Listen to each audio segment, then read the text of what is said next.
What's good, everybody? And gather around and let me tell you a tale. A tale of a most loathsome creature who stalks children in the night and make regular decent folk like you and me go crazy at the mere sound of his name. It's Broke Rider Dave. How we doing, everybody? Yeah, I kind of hope that my mic catches this thunderstorm going on. Oh, you got some ambiance going on over there? I got some ambience going on in the background. That's good, that's good. If you've clicked on this, you obviously know we're talking Slenderman today. Ooh, Slenderman. Now, I remember, I don't know our age range of people who listen to this, but I remember back when Slenderman was a growing thing. Yeah, I want to say early to mid-20s. I remember it even before that. Like, back when it was like Slenderman and the 7 Pages computer game. Because I first remember hearing about Slenderman, it had to be like 2012, 2013. Yeah, I was gonna say. You said, did you say 2012 or 2020, or did I hear? When did you? 2012 to 2013 is when I first started hearing the name Slenderman. It sounded like you said 2020. That's why I said I was like, it's been around really way late. Yeah. I was like, where you been? Yeah. So Slenderman, which is also very appropriate because our last review was Urban Legend, so why not review an Urban Legend type movie? Yes. This one was my pick, and I chose it because I love creepypastas. I listen to them to go to bed like they're bedtime stories. Yeah, I do enjoy them. Last couple of years, I've been really getting into it. You have things like Siren Head, and as of Siren Head is like the most recent one. Yeah. I think Slenderman, obviously, The Rake, all that business. Yeah. So I remember this movie coming out and seeing advertisements for it going, I think this movie came out around the time where in the news there was that story of two friends who killed their friend out in the woods for Slenderman. Yeah, I saw that there's docs for that documentary, so I'm gonna have to watch that tonight. Yeah, I think that's on Netflix if I'm not mistaken. Yeah, because I found it while I was out searching for Slenderman, seeing if I didn't have to rent it for $4. When I saw the trailer for this, or when I saw it announced, I was like, I didn't really know that Slenderman had much of a following to warrant a movie, but I knew who Slenderman was, so I thought, okay. And then I started hearing the reviews, and then I stayed away from the movie theater, so I'd never seen this till today. Literally 5 minutes ago, I was watching this for the first time. Yeah, I watched it for the first time last night. So it's fresh. Now, yeah, this is going to be a kind of a different episode because trying a new format here instead of, maybe taking a whole hour to stumble through a whole wiki thing. I kind of want to just give basic overview of this. For people who have seen it, you'll kind of get what we're talking about. And if you haven't seen it, we'll give enough information that you can be like, yeah, I want to see that, or no, fuck that. Yeah. And then I have a couple of other subtopics that I think that this would spark, and I think that'd be a pretty decent way to do this. All right, so basically, the one sentence sum up for this, if you know anything about Slenderman, well, first off, you've seen this movie 100,000 times, just in different packaging. Yeah. It's a group of friends summon an urban legend, Slenderman, and then they start disappearing, going crazy and disappearing. I mean, that's it. Yeah. You have seen this movie in every I accidentally summoned thing. This takes place in high school, which I don't think it should have. Yeah, I mean, it takes place in high school, like 90% of horror movies. You got a group of friends, Haley, Ren, Chloe, and Katie. Yep. They summon Slenderman. Katie goes missing. Katie goes missing. Everyone starts having nightmares. Yeah. Katie's drunk father breaks into one of the friend's house. Because blames apparently her. Yeah. Katie was apparently into some like cultish kind of stuff, like he considered Slenderman, all that kind of. She had been basically trying to summon Slenderman for a while. Yeah, and she disappears, and the father thinks that they had something to do with it. They didn't, but so they go and look into her room, trying to find evidence. Yeah. They get turned onto this website that has they just start seeing pictures of like Slenderman like all over her room, and they're like, what the hell is this? Yeah. And because the movie doesn't really explain this, but from the time they watch the Slenderman movie to when she disappears is about a week. Okay, so yes. All right, so I'll pause at this point because we're kind of just, this is how we're going to try to do it. We're just kind of jetting through it and then making comments here. So at this point, I've gotten an idea of what the movie is going to be like. Yes. And the dialogue in this is awful. Absolutely. This is some of You the could tell that this script has a lot of cooks in this kitchen. yeah. Like, it's been rewritten. The studio got their hands heavily, heavily involved. The dialogue was really pissing me off because it's such forced make these kids sound like teenagers dialogue. Yeah. Saying totally a lot. It's so hard to explain it, but it sounds very scripted dialogue. Nothing sounds natural. Yeah, especially when you have an actress like Joey King in this movie. Yes. Because she got stunted by the script pretty bad. Because I've seen her in acting before. Yeah, she's been doing a lot of stuff, but... And now I texted you, Dave. Yeah. That that this is all making sense now. And it's when I found out who directed it. I found that out. I found it out a minute right before we started recording here. Yeah, I was hoping that who you directed it. I was hoping. Yes, it's our old friend from Always Know What You Did Last Summer, Mr. Sylvan White. And Dave, that's been Dave's least favorite movie this entire season. Yes. So when I saw that, your bar, Mr. White, was really, really low. So get a little bit better. I had to. When I saw who directed it, I was like, "Oh yes, Dave, yes, yes, yes."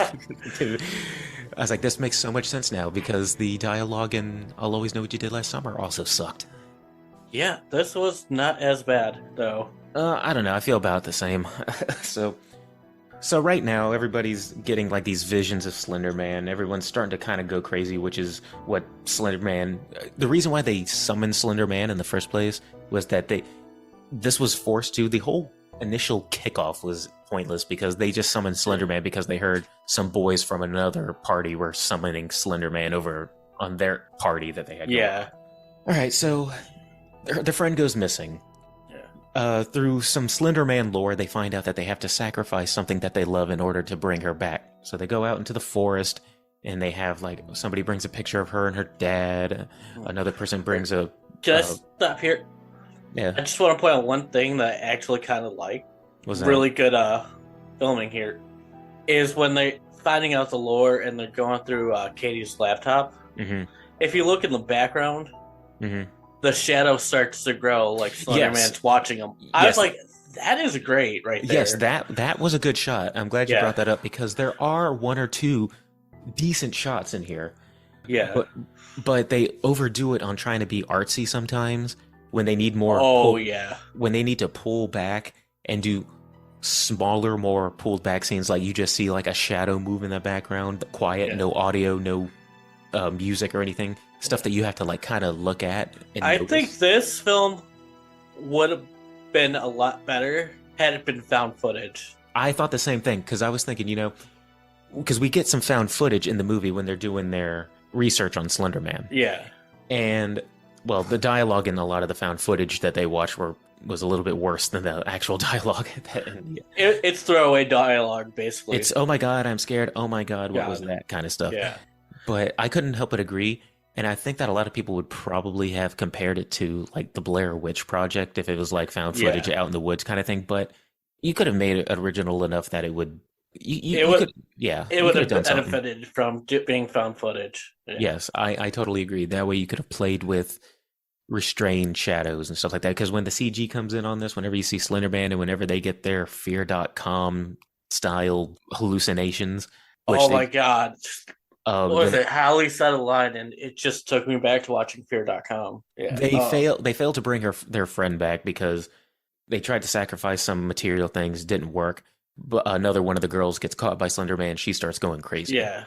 The lore is you got to keep your blindfolds on, and you can't look Slender Man in the face. But they don't. And at this point, they explain this lore right before they do it, and it basically tells you, hey, someone's about to look Slender Man in the face. And it's really predictable about who's about to do it. Mm-hmm. Because Chloe, the girl who sees Slenderman goes crazy, is the only character left who they haven't shown any backstory for her. So that's her role here. And at this point, I wrote down in my a little note off to the side. I said, by this point, I don't care about the girl who got lost. I don't care about anybody. There's nothing endearing me to any of these people. This is a 90-minute movie, Yeah. but there's nothing endearing me to any of these characters. I don't care about this girl that got lost. I've spent only like 2 minutes with her. See, this is another problem I have with the film that I kind of noticed watching it. Like I said, it probably had the studio had its hands in it a lot. Yeah, because And there are I, some sprinkles of some decent things in here. yeah, well, I feel like the studio wanted one of the girls to be like the main girl of the movie, Hmm. and like the directors and producers wanted it to be the other girl. So you Hmm. have this weird dynamic where There's no main character. it's Like, kind of Ren and it's kind of Haley. Both yeah, equally aren't great, but not their fault really. And yeah, I mean, I like Ren a little bit better, but I mhm, think that might have been just because of Joey King's performance. But mhm. Now, the next scene is actually a scene I will also give props for that I really liked. Cleo gets a video call from her house. Cleo is the one who got by Slenderman while they were trying yeah, to do. She took her blindfold off. yeah, She gets a video call from a random number, and the video is outside of her house, coming inside of her house, up the stairs, up to her room. I thought that was a good shot, a good scene, yeah. because she's sitting there watching this video. But I will say, if I get a video call and it's somebody like outside my house and it's coming into my house and you don't run away, I'm going out one of my windows, I'm not going towards whatever is coming up to me. or I mean, I might grab the machete that's by my bed. Mhm. But if it's something like supernatural, yeah, I'm gonna run. I will also say by this point, other than the drunk dad that we got introduced to, the the parents are scarcely there. They show The up once adults in kind of suck in this movie. they show up once in a while just to show that they're there. Yeah, This is also why I thought it was weird that they did it during the school curriculum, because just randomly they'll start talking about what's going on while they're at school. You'll see that at the beginning of their conversation, there's like other students walking around, and then all of yeah, a sudden they'll just be in an empty hallway yeah. because they need to talk loud and stuff like that. I was like, well, if you needed to talk loud, you could have just set this during summer break. Well, I don't know why you had to be. The school setting had nothing to do with Yeah. anything really. Also, the dinner scene with Hallie and her family. Yeah. I don't know if they did this on purpose, but the mom looked like she wanted to be anywhere but here. She looked like she did not give a fuck. Maybe she knew what the script was, and she was like, you know what? I'm getting paid for this regardless. I'm just gonna whatever. So she gets got by Slender Man and goes even more crazy to the point where she's pretty much catatonic. Yeah, She's just like staring out at windows yeah. and so So she starts missing school. yeah, she starts missing school. Ren researches more Slender Man lore. Yeah, Gets, she gets deep into the shit. now I'm not really going into the attacks because she gets another vision while she's at the library, Yeah, because it's nothing special. These visions are very much like fear.com, just yeah, shaky, wobbly shots of quote unquote disturbing things, and it just they sprinkle them in periodically just so they can be like, see, it's still a horror movie. If and they then you got Hallie, who's kind of like being like, no, no, this doesn't exist. No, this is She's in happening. denial at this point because of all Oh God, it everybody. annoyed me so much. I'm like, what the fuck are you doing? Haley at this point, Haley starts going, okay, this is it's beginning to get too much to her. Yeah, Everybody's been having visions. All the girls have been having visions. They haven't been sleeping. At yeah, this point, you know who Slender Man is? Slender Man is a better dressed Freddy Krueger, because all he does is like stalk children in their sleep yeah. and making them act crazy, like having visions, like while they're awake. And then Hallie has a vision while she's making out with her boyfriend. Yeah, because she really wants to go. She's like, she wants to. She's been wanting to date this dude. What was his Yeah, name? Tommy or something like that. yeah. Super generic name like Tom, Kyle, some shit like that. Yeah, it's. But you know what? At this point, I would say I can kind of understand. Maybe she just needs a distraction to her. Yeah, She needs some. So I can kind of understand that at this point she's like going crazy and she needs to get something to yeah. take her mind off. But Maybe if I don't think about it, it'll go away. yeah. So I can't really knock her for that. Yeah. So she gets more visions. She drops the fear.com line. Don't go to the site, Tom. Don't go to the site. Yeah, I wouldn't have even mentioned the site Yeah. She personally. told him where to get it, where to go. what to do, Now, basically. now at this point, we should. There's another character, Lizzie. Lizzie is the younger sister of Haley, correct? Yeah. Lizzie starts. Lizzie wasn't there when they first summoned Slenderman, but we find out that she found out about it through Ren. Yeah. So, unbeknownst to Haley, Ren had told Lizzie about the Slenderman website. Yeah.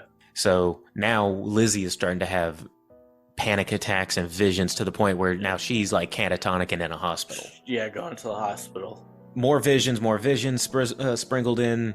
Ren's about to jump off the balcony over a roof. Haley goes to go see Ren. Ren's about to go commit suicide. And you find out that the sacrifices that they tried to make, and remember, they were initially trying to find their first friend. Yeah. But the sacrifice they needed to make is they had to give themselves up to the Slender Man. Blah, blah, blah, blah, blah. Ren gets taken.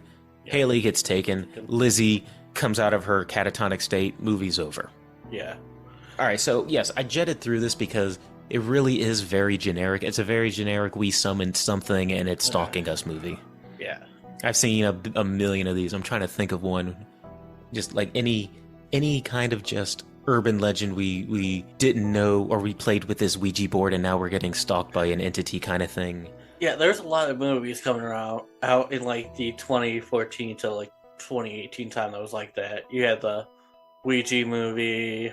Yeah, the paranormal activities and the just getting stalked like by stuff. Yeah. So that movie aside for a minute, well, let's talk up about our thoughts about this movie. Yes. So it was the thing that frustrates me with movies like this is that I see sprinkles of potential. There are so many times when I thought if this movie went in a certain direction, it would have been a lot better. It needed to be quieter. It really not to keep comparing it to Blair Witch, but it needed to be pulled back and, like you said, found footage like that. Yeah. And then also, I kind of went, what if they just dropped this whole paranormal thing completely? Like, it starts out like it's going to be a Slenderman movie. Mm-hmm. But, there's a later plot twist. Turns out 3 girls killed Katie. Mm-hmm. And then it's her father pretending to be the Slenderman killing them in revenge. I thought you were going to say that, like, those two killed their friend, and the stuff that we see in the Slenderman movie is their telling of the fake story about it. That would have probably been better than what we got. And visually, it's not the worst that we've... you got some good shots. There were a few creative shots. You could tell it had budget. You could tell it had budget, although the CG, a lot of the CG... There's a CG effect where Haley looks like she's pregnant with a slender baby that bursts out of her stomach, and that didn't look good at all. No. But sometimes CGI just kind of doesn't look good. I'm always particular with. I'm always more fond of practical. So I'm going to be a little bit harsher on CG. But it's also when they were out in the woods, it was shot in the dark to the point where you could hardly see anything. Yes, like just a tad bit more lighting would have been nice. Like I know you're in the woods and you need ambiance, but like you can tell all you see is shaky darkness. Yeah. And that's not doing anything for anyone. Yeah. I was sitting in my living room, all the lights off, watching it, and I was like, I still can't see what's going on. Right. There was a couple scenes where I went turned my light off just to go back and watch, see if it made it any better, and didn't. It did, like you say, feel like there were too many cooks in the kitchen. Because there's certain things there's like, all right, we're messing with this now, and then, okay, we're doing this now, or we have this kind of style, and now it's this kind of movie. And it's like... Yeah, they had like all these stories, they kind of jumbled them and cut them up to try to make it one coherent story, and it wasn't coherent at all. It was just kind of like I thought her father was going to play a bigger part in the story. Yeah. They went through the trouble of painting him as this alcoholic, abusive father, and to the point where he's like harassing her friends and stuff like that. And then he just gets arrested, and we never see him again. Yeah, like he literally has 2 scenes. So, and again, there's no real we don't see any consequence of anything. We don't other than her that girl's father from the beginning, Kitty's father. we don't see really any other adults in this thing. It feels like it's just a bunch of teenagers running around in this town. Yeah. And they're supposed to be like this tight knit group of friends, but I mean, as soon as Chloe's gone, Ren and Hallie kind of just both go separate ways until the like end of the movie. Yeah. So let's it's kind of hard. I don't think that we can really do any kills in the movies with this. I mean, There wasn't well, other than the only one we saw on screen, which was Haley's death, yeah, who she sacrificed herself so her sister could. I mean, other than that, there really wasn't. This is no one, PG-13, by the way, so everybody yeah, gets off screen to death yeah, but or no blood really. So I mean, yeah, not that you need blood and like, but I think this has been the season of the most PG-13 movies that we've yeah. probably. I mean, yeah, I guess we could do our favorite part of the movie. Okay, let's try favorite part since there's no real favorite kill. Yeah, I'll let you if you have one in mind, you can go first. uh, probably my favorite scene would probably be Run in the library. Mm-hmm. I did enjoy that vision, and like her just completely like losing her face. Mm-hmm. I thought, That was a cool visual. yeah, And you hear like a muffled scream behind. I was like, oh man, yeah, that would suck if is that how you die? Like you just get all your face just like smoothed out. yeah, Honestly, mine has to be that little shadow scene we were talking about. yeah. That is a great visual. Because it was slow, and then when you notice it, you go, oh. I mean, it really isn't much, but in the grand scheme of things, it was what I wanted more of. I Yeah, wanted more like stuff that is not in your face, stuff that's in the because that's what Slenderman needs for a story is more tension building and less in yeah, your face scares. exactly. You needed to have it so that if you see something in the background, you go, "Was that Slenderman or was that just?" That's why it needed to be in the forest, so you could Yeah, be like, "What is that Slenderman? Is that him or am I just seeing things?" Like yeah, that's where it would have benefited from the like found footage in the forest type thing. So, but if they had more scenes like that, just a slow the shadow building in the background kind of thing, that's why it was my favorite. Second being that camera one because that was also a slow yeah. tension build. It had some times where it built up good tension, but it just never delivered. All right, so let's break down the 30-point scale and then go into just another side topic real quick. Okay. We're trying the new 30-point scale here, in which we have two sets of 10 or three sets of 10. 10. First being cinematography. Yeah. How was it shot? How did you enjoy the actual shot? The technicals. I'm actually going to give this, I'm going to go with a 7. So I think it was shot fairly well. I can't see to go that high just because I've noticed that some of the wonky CG, like I had mentioned, Yeah. and there are scenes where it felt like it was trying to get artsy with its shots, but I felt like it was like not necessary, Yeah. not really needed, or it was just a little too much for me. Yeah. Um, Maybe I'm just grading silver and white on scale because I know what his worst looks like. oh yeah. To me, it just wasn't really anything special. I've seen worse and I've seen better. I'm gonna give it a middle of the road 5. Okay. Next would be story. There's like 15 stories, not very coherent, so I'm gonna give it a 2. Now, the main story is pretty straightforward and you can understand it. It's like it's your basic we summon something and it's stalking us plotline. Yeah. It's not hard to follow, but it what's missing is I don't care. There's nothing really endearing or making me care what's going on with any of these characters. Yeah. Like And all the background and lore and everything is all jumbled together. So the dialogue that they're forced to say is just it is not helping. yeah. But it's relatively inoffensive. So the whole story it's pretty generic. I'm gonna give it a 4. All right. And finally, personal enjoyment. I didn't hate it. Didn't really like it, so maybe like a 4. I put it one notch less of a background thing of background noise. Yeah. I'm gonna put it one below that, so that'll be about a 3 for me. All right. Personal enjoyment didn't. Hey, I mean, it wasn't torturous to sit through. Yeah. but it was just I was bored. I was just disinterested. Yeah, it's a very boring movie. Whereas like Hanukkah would have been a 1 for me. Yeah. It's like But that Hanukkah still has that one scene that cracks me up. that so. What's the roundabout score here? All right, so I went. What was it 7-4? So 13 for me. You went 5. What was your second score again? I think story. I said 4. So 5, 4, and 3. So a 12 from you. So 12 and a half out of 30.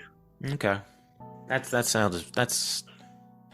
that sounds about right. So that would mean if we were doing it on the other scale, that means it was just a bad average movie. Yeah. I mean, getting 12% on Rotten Tomatoes, that's kind of rough. It was lower than that last I saw it. But yeah, I thought I got 8% on Rotten Tomato. Yeah. That's like. Well, no, that's 12 out of 30, not 12 out of Yeah. 100. I know, yeah. That's more like uh like a 30 something. Like Yeah, if no, you I'm saying it got 8% out of 100 on Rotten Tomato. I was like, that's a little unfair. Well, it's a Yeah, little better than that. Yeah. I've seen we've reviewed worse this season. Yeah. Um what was one that I said like Plus, I mean, it did make money, so. Mhm. Yeah. Now, how would you compare this to his other work, I'll Always Know What You Did Last Summer? Oh, I'd much rather watch this by a lot. Because in this one, at least there was a couple of ambitious shots. Yeah. And didn't destroy a franchise, so. So, now that we've given the score and our favorite thing of this, I want to see about, like, kind of delving into some side topics or a topic before ending it, just to kind of. Yeah. I wanted to either talk about other urban legend movies or teenage actors. Because we've talked about. I've had whole segments of me dogging on kid actors, and the kid I think the cutoff age was like 15. Yeah. So these would be like teenagers, more like 15, 16 kind of thing. Yeah, I think teenage actors, it's very much hit or miss. Because you get some that are just really good. You can tell. I think the older the kids get, the less leeway I give them. Yeah. Like, because they're, there are annoying kids' performances. Yeah. But, when a kid's that young, they're just doing what they're told. And you know what I mean? So, Yeah. But when you get to be, I don't know, I think, I don't know what annoys me more. I might have to do a top 10 Chris hates teenagers. Hashtag get off my lawn. Yeah. But, I mean. Because these were. Not I don't know good if I would. performances. No, these were not good performances. Now, I don't know how old the actors were in real life, but they're playing high school students in this. Yeah, so they're in between like 16 and like 23. Okay. I'll still count it, but it's. I'd say that teenage actors are more awkward than anything. More awkward than annoying, I would think. Yeah, one of them actually got a nomination for the Golden Raspberry Award for Worst Supporting Actress. For this movie? Yeah. You want to guess which one? Sure. Lizzie. Nope. No, all right. Cleo? Yeah, Jess and Claire as Chloe, not Cleo, but Oh, Chloe. yeah, I think I was calling her Cleo. Cleo. Yeah, she got nominated for a Golden Raspberry. I mean, that's a little unfair because it's not like anybody else was acting better. Great. Yeah, and the script didn't help her at all. But maybe we don't know something. Maybe that's why they had her catatonic half the time. Yeah. But I was just thinking. So, teenage performances. Do you have any that come to mind? Movies in which, like either the main character or side character or whatever like that, but were just awful. Whether it's like the character was annoying or the actor just did not know how to act. Off the side of my head, I can't really think of anything off the top of my head. Like because I like to try to verse it like you have a good performance. Now, what would I consider a great performance? Yeah. I mean, if you got one teenagers giving great performance, Rose McGowan and Nev Campbell in Scream, that's like top tier right there. Well, that entire cast is like top tier. Maybe we can come back to that one for a second. The other one was urban legend movies. I was gonna. Yeah. See, because we did Urban Legends, the movie, and then we did this Urban Legend. Yeah. Do you have any that you would like to actually see, like, or a creepy pasta urban legend type thing that they might not have done that you think that would be pretty cool to do? Oh, almost everything's been done though in a movie. I think, or at least in some kind of cinematic short that you could like find on YouTube Yeah. somewhere. Um, Or I'm trying to think of any movies based around urban legends. I'm trying to think, are there any Mothman movies? I would watch a Mothman movie. Um, I know this is like random and we're just kind of having dead air here, but it yeah. is me trying to like bounce some stuff on. Like other than because we stumble through the reviews sometimes, so we should have something at the end. So it's like, all right, it's not just an hour of trying to trudge through a review. I mean, I'd like to see like a movie based on was it Roanoke Island? Oh, that's over in my neck of the woods. Yeah, you know how like The colony the just up and disappeared. colony disappeared, and the only thing that was left was Croatoan on a tree.